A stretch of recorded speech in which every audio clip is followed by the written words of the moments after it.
nós já falamos sobre 4 evidências, que eu até anotei aqui para não esquecer, que é a comunhão com Deus e com os irmãos, andar na luz, a obediência, né, e o amor pelos irmãos. E hoje nós vamos começar a falar sobre a 5ª evidência de vida eterna, ou seja, a 5ª evidência daqueles que amam a Jesus e precisam, né, de fato viver, que é o crescimento espiritual. Vai ser bem interessante a gente conversar sobre esse assunto e por isso então eu queria que vocês abrissem a Bíblia ou só olhassem aí no boletim. Mas se você quer ficar um pouco mais craque, abre a Bíblia no boletim. Quem estava aqui ontem viu que nós tivemos uma brincadeira que tinha que procurar versículo e quem achava mais rápido ganhava. Então se você quiser aí abrir na tua Bíblia na primeira carta de João, ou fica à vontade para acessar aí no teu celular, ou no boletim está na primeira página. Eu vou ler o texto corrido, 1 João capítulo 2, do versículo 12 ao 14. E depois a gente vai dar uma destrinchada nele, tá? E falar um pouquinho sobre 3 níveis, ou 3 ideias, né, que João provavelmente gostaria aqui de sugerir para nós. 1 João, então, capítulo 2, a partir do versículo 12, diz o seguinte: Filhinhos, eu lhes escrevo porque os seus pecados foram perdoados, graças ao nome de Jesus. Pais, eu lhes escrevo porque vocês conhecem aquele que é desde o princípio. Jovens, eu lhes escrevo porque vocês venceram o maligno. Filhinhos, eu lhes escrevi porque vocês conhecem o Pai. Pai, eu lhes escrevi porque vocês conhecem aquele que é desde o princípio. Jovens, eu lhes escrevi porque vocês são fortes e em vocês a palavra de Deus permanece e vocês venceram o maligno. Achou que eu repeti, né? Mas não, eu não repeti o texto. João deu bastante ênfase no que ele queria falar e ele mesmo faz questão de repetir. Então hoje, esses 3 versículos aqui, eles se referem, ou pelo menos o texto pode sugerir isso pra gente, a 3 possíveis níveis de maturidade, tá? Mas algo importante de destacar aqui é que nessa parte me parece que João começa um quebra-cabeça, sabe? No sentido de como ele realmente queria empregar essas 3 palavras que ele usou aqui.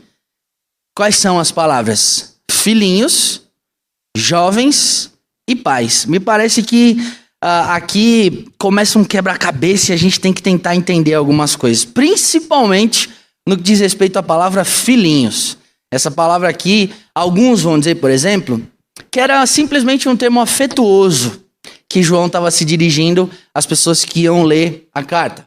Como alguém mais velho, já idoso, João escreve as cartas dele já perto ali do fim da sua vida, com bastante experiência, escrevendo para pessoas mais novas.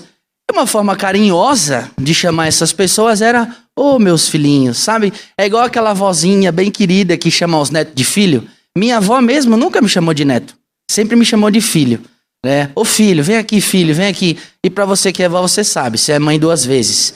Você tem bastante amor, bastante carinho. Então, pode sugerir que João, de fato, queria cuidar e ser um pouco mais carinhoso, né? Mas ao mesmo tempo, outros grandes estudiosos vão dizer que esse termo, quando João usa ele também queria se referir a um grupo específico de pessoas que estava ali dentro da igreja pensando nas características de maturidade espiritual.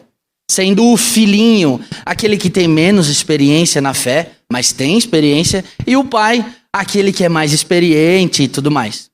Pensando então nisso aqui, hoje eu queria dar uma olhada nessa ideia de características da maturidade e o crescimento espiritual, apesar de eu não querer definir, bater o martelo e dizer, João está falando sobre isso, tá? Porque esse texto deixa aberto um pouco essa ideia, uma vez que ele não afirma categoricamente. Então, a ideia é que a gente olhe para essas 3 palavras, tá? Filhinhos, jovens e pais, e possamos aprender um pouco com elas. Por exemplo, as palavras aqui que João cita, elas podem não se referir exatamente à idade cronológica, né? porque existem pessoas, por exemplo, de 60 anos que são recém-convertidas e ainda vão ter característica de filhinhos, ou seja, são novos na fé. Mas também existem jovens de 20, de 25 anos de idade que já são convertidos há bastante tempo e têm característica de pais, ou seja, daqueles que já conhecem um pouco mais a ideia, né, da palavra de Deus. Esse texto aqui que a gente leu também, ele pode não se referir a tempo de igreja, tá? Porque da mesma forma existem pessoas que já têm uma conversão mais longa, mas que talvez ainda precisam aprender mais. Então a gente não está falando de cronologia, nós estamos falando de maturidade, tá?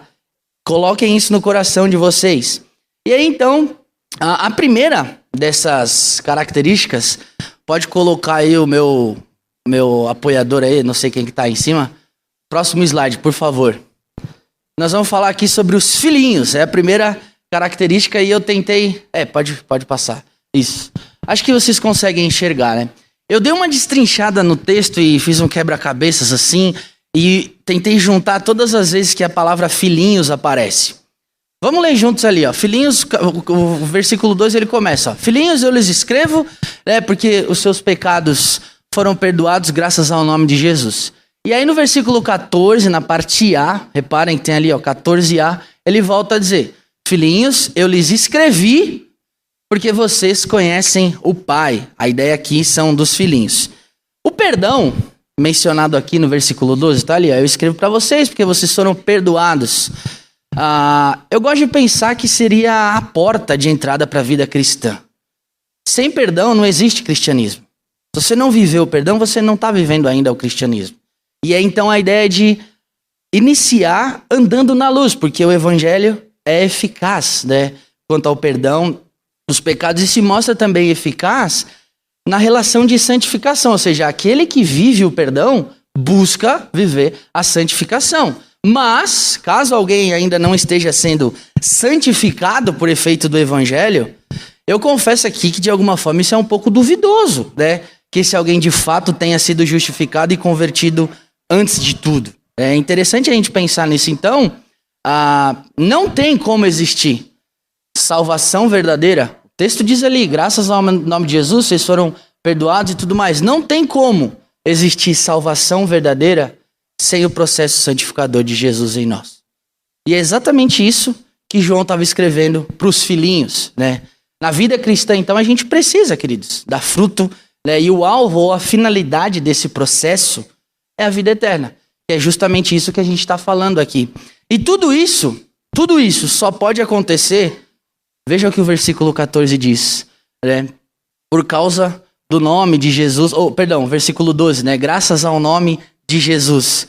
Se não fosse por Jesus, se não fosse por ele, certamente nem aqui nós estaríamos. Recentemente eu assisti um filme bem esquisito, eu até falei para Paula, não sei de onde me veio essa sugestão, chamado Black Easter, seria uma Páscoa obscura. Eles descobrem ali, eles fazem tipo uma máquina do tempo, e aí pessoas radicais voltam no tempo e matam Jesus antes dele ser crucificado. Olha a ideia do filme, é bem esquisito. Para mostrar como seria a história da humanidade se Jesus não tivesse morrido na cruz. Vejam, se Jesus não tivesse morrido, se Jesus não tivesse feito o que fez, nós não poderíamos ser perdoados e graças a ele, ou seja, como diz o texto ali, graças a esse nome, certamente nós não estaríamos aqui. Não tenho curiosidade porque o filme é bem ruim, tá? Eu só citei ele aqui porque quando eu vi o nome eu falei, nossa, eu vou assistir. Perda de tempo, né? Mas o pastor Augustus Nicodemos, que eu gosto bastante, diz que João aqui, nessa parte, graças ao nome, não está atribuindo nenhum poder mágico, né, para o nome de Jesus. Ele só está querendo dizer que, de alguma forma, o nome de Jesus contém toda a natureza e obra daquele que o carrega. Essa seria a ideia. Assim a gente pode ser perdoado por causa de toda a obra de Jesus na cruz, quando morreu, quando resolveu sofrer e também ressuscitar. Então, a palavra filhinhos aqui, dentro desse texto, pode deixar para a gente a ideia de entender que João está querendo talvez tratar aqueles que têm menos experiência, no sentido de dizer, olha, eu estou escrevendo para vocês para vocês entenderem que os pecados de vocês foram perdoados graças a Jesus. E que por isso hoje vocês podem conhecer o Pai e viver uma vida intensa com Ele, apesar de ainda estarem, eu vou brincar aqui com a palavra, engatinhando na fé, né? Serem não tão maduros quanto os pais, né? Me parece aqui que seria algo no sentido de pessoas que estão experimentando o essencial para se acharem e para serem chamadas e chamados de filhos de Deus, né? O que era o essencial que elas estavam experimentando? A salvação em Cristo Jesus, como a gente está falando, que vai impulsionar essas pessoas a viverem uma santidade, né? Porque os pecados desses filhinhos foram perdoados e agora eles já conhecem a Deus de alguma forma pessoalmente, apesar, né, de, como eu já disse, ainda relativamente estarem no começo da caminhada. Mesmo o filhinho, né, ou com muita experiência ou não, nós somos chamados, né, nós somos chamados para conhecer do Senhor. Nós somos chamados e incentivados a viver isso. E nesse primeiro estágio, então, de crescimento espiritual, é como se a gente tivesse fundando, né, ou firmando as nossas raízes profundamente no cuidado e no amor paternal de Deus por nós, e por isso a gente então vai poder conhecer cada vez mais ao Senhor. E aí fica a pergunta, será que você se identifica com essa fase aqui? É aquele que ainda está caminhando, que está no começo, que vai aprendendo e que está cheio de gás? Fica aí. Aí vem a segunda, pode passar, por favor. Ele vai falar dos jovens. Lembra, nós não estamos falando sobre cronologia, sobre idade. Esqueça se você tem a idade de um jovem. A ideia aqui é sobre maturidade e crescimento espiritual. Eu juntei ali, ó, a segunda parte do versículo 13 e a última parte do versículo 14. Por isso que está lá, 13b e 14c. Diz aí, ó, jovens, eu lhes escrevo porque vocês venceram o maligno. E uma vez que ele já tinha escrito, ele falou de novo, jovens, eu lhes escrevi porque vocês são fortes. E em vocês a palavra de Deus permanece. E vocês venceram o maligno. É bem interessante esse texto aqui. As pessoas desse nível, ao que tudo indica e pelo que parece, de alguma forma são um pouco mais maduras e já estão até conseguindo, como diz o texto, vencer as tentações do diabo. Tá lá, ó, vocês venceram o maligno, né? São fortes, conseguem viver bem. Não que os filhinhos não consigam, pelo contrário, né? São também, além de conseguirem vencer o maligno, ali, ó, a palavra de Deus permanece em vocês, conhecedoras da palavra de Deus. São pessoas que entendem realmente. Aqui, então, basicamente seria, podemos dizer assim, a flor da maturidade, né? Seria uma maturidade que está já num processo avançado, como uma flor que vai desabrochando e vai ficando aquela flor linda. São aqueles jovens de Cristo Jesus que alcançaram a força necessária para vencer o mal, né? Eu vou repetir bastante hoje isso aqui. Nós não estamos falando sobre idade cronológica, tá? Eu tenho idade de jovem. Graças a Deus, né? Ainda não chegou a minha hora de ter mais experiência, mas eu espero que chegue. Mas talvez, se você tem mais experiência ou menos de idade, não significa isso. Nós estamos falando sobre maturidade espiritual, né? E eu falei de idade cronológica a respeito a mim, porque eu tenho 31 anos e eu ainda me considero um jovem. Com bastante dor no joelho já, mas tem a idade de jovem ainda, né?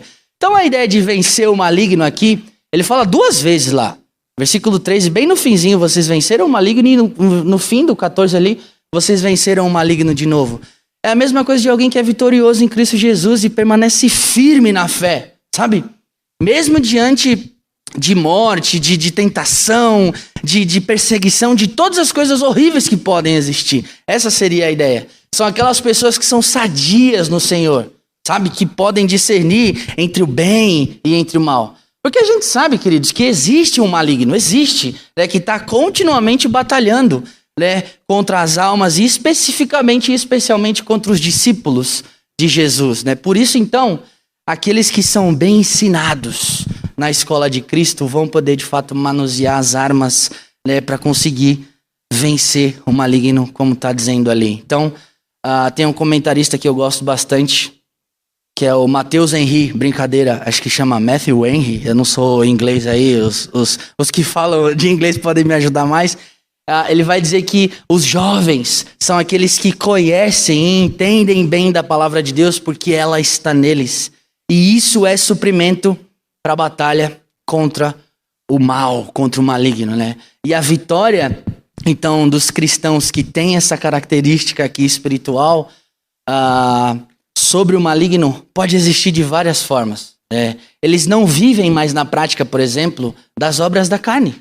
Já estão vivendo na obra do Espírito, ou no fruto do Espírito. Eles não vivem mais no maligno, como um dia Caim viveu, por exemplo, e destruiu o irmão. Pelo contrário, agora eu amo meu irmão, eu não quero matar mais ele. E várias coisas podem acontecer. Então, para aqueles a quem a palavra de Deus habita, vão estar cheios, né, da provisão do Senhor. Abram aí comigo, Salmo 119, versículo 11.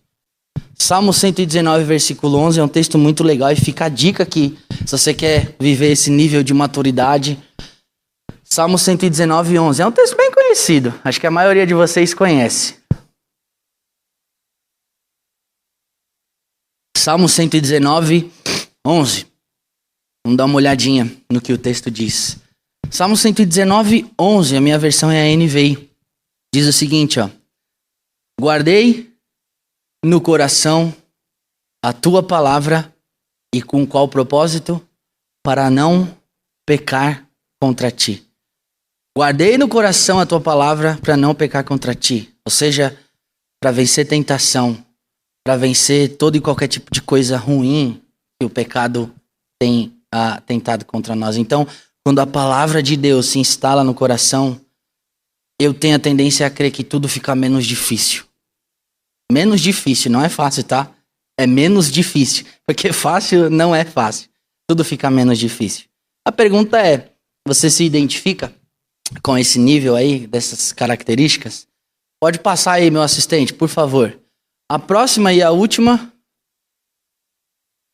Pode passar. Já foi, paz. Volta lá, obrigado, eu não tinha visto. Agora, ele fala, ao que parece, para pessoas mais experientes, na ideia de maturidade e não de idade. Pais, eu lhes escrevo porque vocês conhecem aquele que é desde o princípio.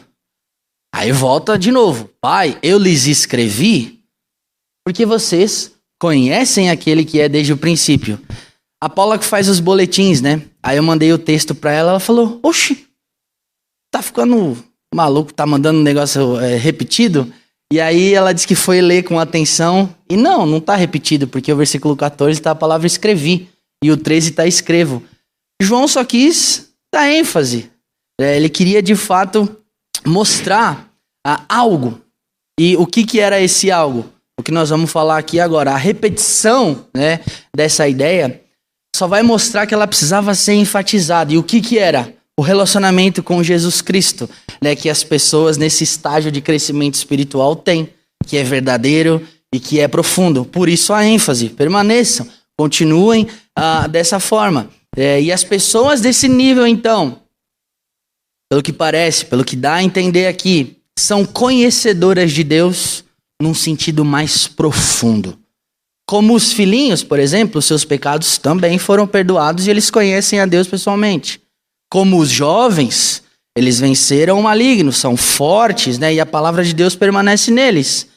Mas a característica mais marcante aqui da maturidade é o seu conhecimento íntimo daquele que existe desde o princípio. Essa é a ideia. São pessoas que têm investido tempo de qualidade, em tempo de qualidade com Deus, de tal maneira que são, digamos assim, amigas, né, chamadas de amiga deles. São os estudantes, isso aqui não é frase minha, tá? Do caráter de Deus. Eles percebem com clareza a voz do Senhor e amam a Deus de todo o coração. Geralmente são pessoas que já caminham há mais tempo com o Senhor e vivem uma responsabilidade maior, inclusive a de ensinar aqueles que são mais novos. E geralmente essas pessoas já têm conhecido a Cristo de modo mais profundo, como eu já falei, né? E eles conhecem desde o princípio e tudo mais. São as pessoas que já produzem fruto, né? E faz tempo. E não dão ouvidos, por exemplo, a falsos ensinamentos, como existia na época onde João escreveu a carta, né? São pessoas com bastante experiência, já é um negócio aprofundado. Não é um conhecimento simplesmente intelectual, é espiritual o conhecimento. Então, o verdadeiro conhecimento sobre o Senhor faz, de fato, as pessoas crescerem. O Champlin vai dizer isso, é outro comentarista que eu gosto bastante. E a pergunta é, você se identifica com esse nível espiritual? Pensa aí. Né? E algo importante a ser dito, pode passar, meu assistente aí, por favor. O crescimento, ele precisa ser natural. O crescimento não pode ser forçado. Tem que ser natural. E eu quis trazer uma foto aqui de duas fofuras ontem. Vai lá, meu assistente, pode passar. Pra gente tentar entender um pouquinho melhor. Do lado esquerdo aqui tá a Gabi. E do lado direito tá a Collins. Eu vou brincar aqui e falar que as duas são minha sobrinha, porque o Daniel é meu irmão, então a Gabi é minha sobrinha. E a Collins é filha da irmã da Paula, então ela é minha sobrinha também. Eu casei com a Paula e levei uns 17, né, pra minha família, assim. Mas parece assim que uma tá conversando com a outra, se vocês olharem, a Gabi tá com a mão assim, tá falando tipo, amiga, eu tô passada, tô chocada. Parece assim, né? E por que eu tô falando delas, das crianças aqui? Vocês estão vendo até a Collins tá assim, é mesmo, mulher? Então vamos andar, vamos caminhar, passa aí. Aí foram caminhar as duas, uma deu a mão pra outra e foram andar. Foi a Alma, né, que tirou essa foto? Muito obrigado, vovó Alma, por nos presentear com essa foto tão linda, né? Por que eu... Pode deixar, tá, a foto aí. Por que eu resolvi colocar a foto? Porque eu disse que o crescimento espiritual precisa ser natural, né? Não forçado. E fisicamente falando, né? É a mesma coisa, é natural. A criança nasce sem condição nenhuma de falar, de se locomover, mas de repente elas já estão assim, ó, andando juntas. Né? Me lembro até hoje o dia que o Dani e a Cris disseram pra gente que a Cris ia ser mamãe. A gente tava numa reunião online. E eu não choro, hein? Eu pareço uma pedra. Mas quando ela falou isso, escorreu assim, ó, uma lágrima. Porque a gente já orava há muito tempo por isso.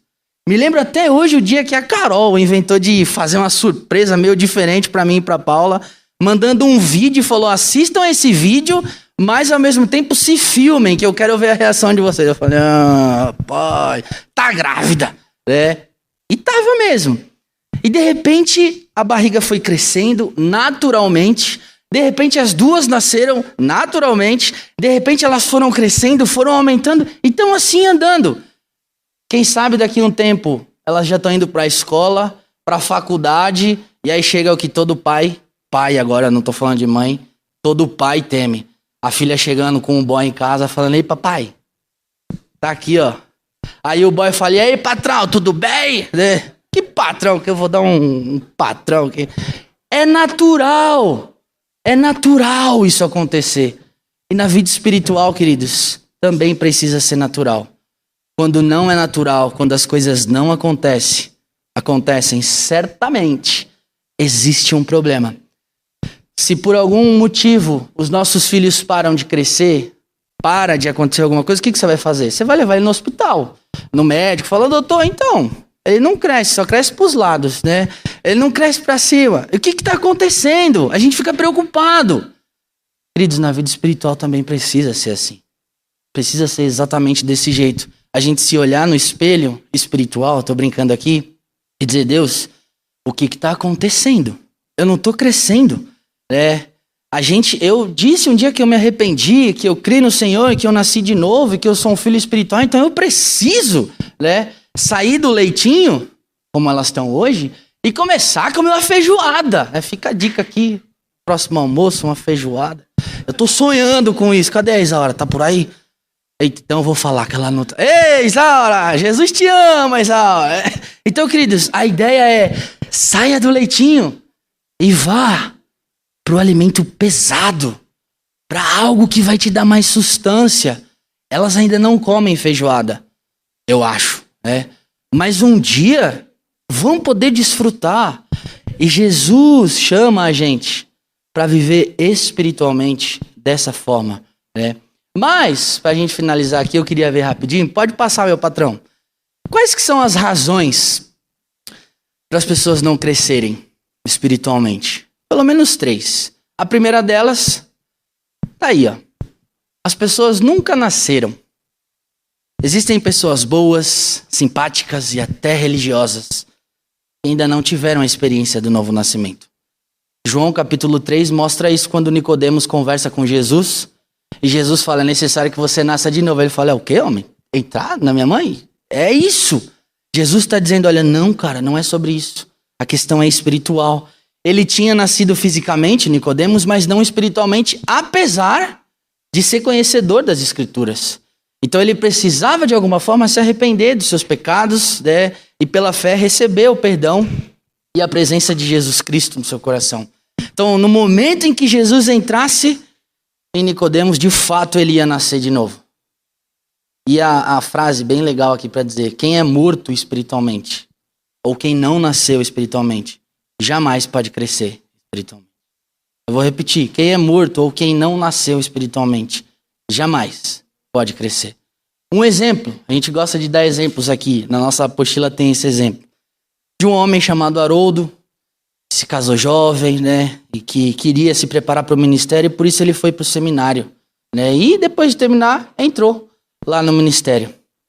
Pouco tempo depois ele desistiu do ministério, se desviou da igreja, se separou da esposa, e quando foi perguntado sobre o que tinha acontecido, ele disse isso aqui, ó, cara, eu nunca nasci de novo.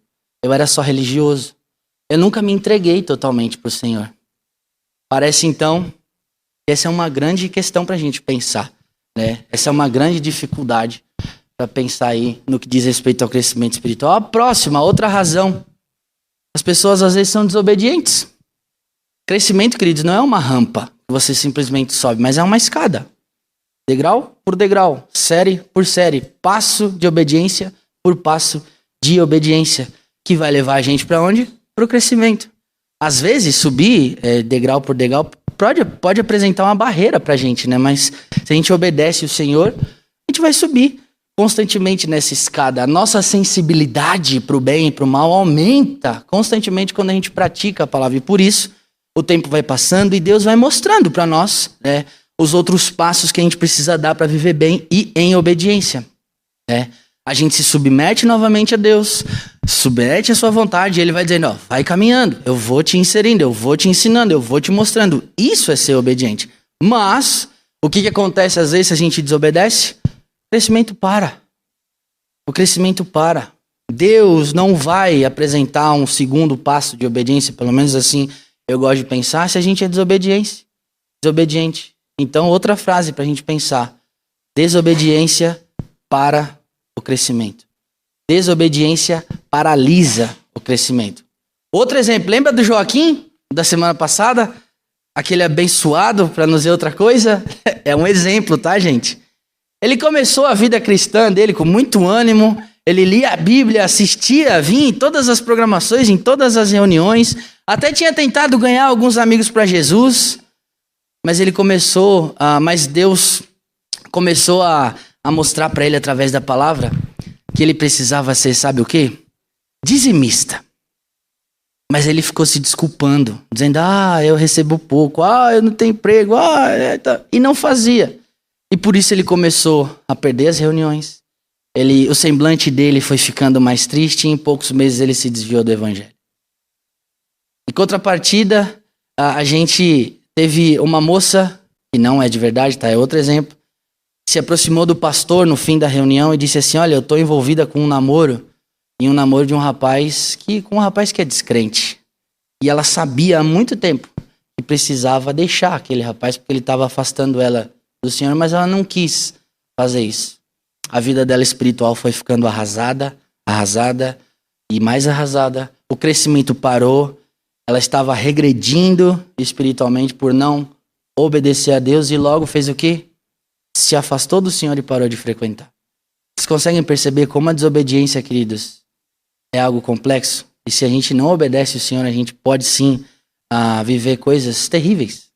Não foi à toa que o Senhor pediu para nós sermos obedientes. Assim como não é à toa que você pede para o seu filho ser obediente.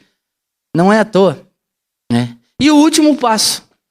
Diz aí, uma última razão para as pessoas não crescerem espiritualmente é que elas vivem de forma indiferente, como se nada tivesse acontecendo. Muitas pessoas não procuram ativamente conhecer a palavra de Deus e, consequentemente, nunca vão deixar de ser criancinhas espirituais. Por isso eu vou dizer uma coisa aqui muito importante. O crescimento espiritual não acontece automaticamente só porque você se declara cristão. Eu vou repetir. O crescimento espiritual não acontece automaticamente só porque você diz que é cristão. O esforço é necessário para você progredir. E o Senhor está chamando aqui a gente para não viver de forma indiferente. O nível mais alto de maturidade espiritual é daqueles que conhecem profundamente ao Senhor. E como é que uma pessoa chega então a conhecer a Deus dessa maneira? Engolindo, comendo, vivendo a palavra, a oração e a comunhão. O próprio livro de Provérbios capítulo 2 vai dizer que a gente viver bem, a gente tem que procurar o Senhor como se ele fosse um tesouro escondido. Provérbios capítulo 2. Já imaginou aí como que você ia agir se você descobrisse que existe um tesouro escondido no teu quintal? Que esforço que você não ia fazer, né? Que intensidade, que perseverança que você não ia ter. Eu ia procurar até achar, né? O conhecimento de Deus, então, precisa ser dessa forma, né? E não para pessoas passivas, né? Mas sim para aqueles que buscam o Senhor de verdade. Outro exemplo, que é o do Marcos. Ele começou bem a caminhada cristã. Ele tinha sido liberto das drogas, ficou muito alegre, mas infelizmente ele não se disciplinou para dar tempo diário, para ter tempo diário com Deus. Ele começou a se preparar para o ministério, mas não saiu bem nos estudos por falta de interesse. E por não tomar uma posição firme e ser indiferente quanto à luta que ele vivia com as drogas, ele começou a ceder novamente aos pecados passados e logo desistiu do plano que ele tinha com Deus. Queridos, muitos não têm crescido espiritualmente por estarem vivendo uma grande indiferença com relação à sua vida espiritual. E o Senhor está chamando a gente para isso. E independente do nível espiritual que você esteja vivendo, João quer mostrar para a gente aqui, sem importar se você é idoso ou se você é jovem, sem se importar com relação às tentações que você tem sofrido, mediante a lealdade em Cristo, você pode ser vitorioso em nome de Jesus. Amém, gente? Lembre-se, você é no Senhor o que busca dele. Se você buscar muito, você vai viver bem. Se você buscar pouco, pode ser que você viva mal. E aquele que ama Jesus é chamado para sair do leite espiritual e ir para o alimento sólido, conforme o texto de Hebreus, que está aí no boletim. Vamos ler ele e aí eu vou poder orar. Diz aí, Hebreus capítulo 5, versículo 13 e 14. Quem se alimenta de leite ainda é criança e não tem experiência no ensino da justiça.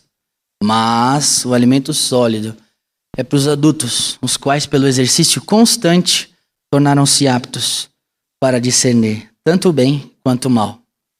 Que nós, em nome de Jesus, sejamos capazes de entender o que João queria dizer aqui e que a gente possa deixar a nossa posição cômoda de lado.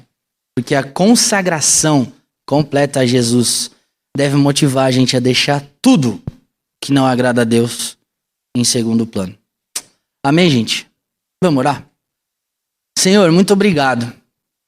Porque nós podemos olhar para a tua palavra tão rica e tão preciosa, como diz aqui em 1 João, e entender que o Senhor nos chama diariamente para sermos pessoas que vivem uma espiritualidade contagiante. Segundo o próprio Setiel, que é o Seminário Teológico das Igrejas Evangélicas Livre, trata essa ideia no curso A Igreja, que é um dos que eu tenho a oportunidade de hoje dar aula, e fala justamente sobre essa ideia de a nossa espiritualidade ser contagiante, ser uma espiritualidade que ganha pessoas, ser uma espiritualidade que sim, sofre, porque nós somos seres humanos, mas que de alguma forma consegue vencer tentações, caminhos tortuosos, coisas complexas que acontecem. E que em nome de Jesus a gente tenha no nosso coração justamente a ideia do que o apóstolo João diz, né, vivendo como filhinhos ainda, como jovens ou como pais, mas que nós possamos de fato te conhecer desde o princípio, como diz o texto, vencer o maligno, né, conhecer da tua palavra e viver a nossa vida intensamente com o Senhor. Certamente nenhum de nós aqui vai viver um arrependimento grande se nós nos aprofundarmos em Ti. E a minha oração então, Deus, é para que em nome de Jesus, todos os que aqui estão, independente do nível espiritual que esteja, e possamos todos juntos viver uma grande vida com o Senhor, Deus. Por favor, que nós possamos ser pessoas as quais o Senhor olhe para nós e se alegre no que diz respeito à nossa vida espiritual. E que a gente não viva essas 3 últimas características que eu citei aqui, que é a falta de conhecimento e, desculpa, a ideia de não obedecer, né? E são coisas que podem destruir a gente, Deus. Que a gente não viva indiferente, sabe, Deus? Que em nome de Jesus nós não sejamos as pessoas que caminham opostamente do Senhor, Deus. Por favor, nos faça sermos servos Teus e que a gente, de fato, possa viver o nosso melhor no Senhor. Eu oro, Senhor, em nome de Jesus, com muita alegria e com muita gratidão no coração. Amém.